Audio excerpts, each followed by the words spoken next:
reste prisonnier, je pense, dans notre vision économique des choses, d'un modèle un peu ancien où finalement, ce qui compte, c'est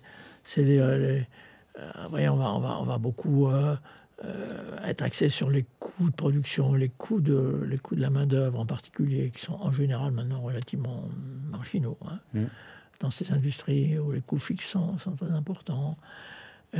Et penser que la compétition se fait encore à l'ancienne, elle se fait très largement à travers l'accès aux infrastructures, l'accès à la connaissance, la capacité de mobiliser ces ressources de manière cohérente. Hein. Le problème entre les États-Unis et l'Europe, ce n'est pas un problème de compétitivité micro.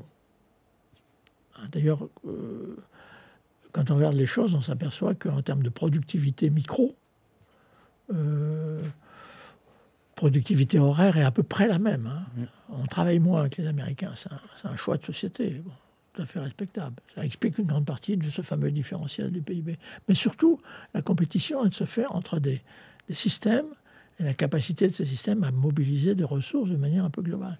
Le problème d'où la fortune d'un mot aujourd'hui, quand même, qui est celui de prédation. Hein, parce que sur ces infrastructures, oui, à Michel Vol, bien sûr, derrière ça, il y a de la prédation. Il y a la prédation dans tous les sens. D'où la violence. Oui, mais le problème de l'Europe par rapport à tout ça, il se résume en un mot, fragmentation. Quoi.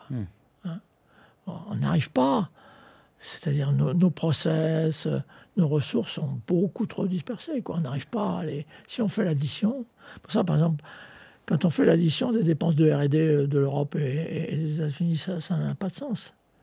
Parce qu'additionner les dépenses de R&D de pays qui, en fait, ne collaborent pas, ça n'a pas de sens. Ça n'a pas beaucoup de sens. Ça veut dire qu'on est toujours un peu aligné sur le maillon le plus faible, quoi. Voilà, ou le moins fort. Donc, moi, ce que je ressens depuis toujours, moi je suis un Européen convaincu,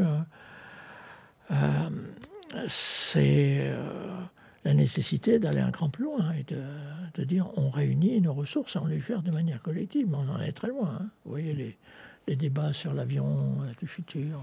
Je vois bien.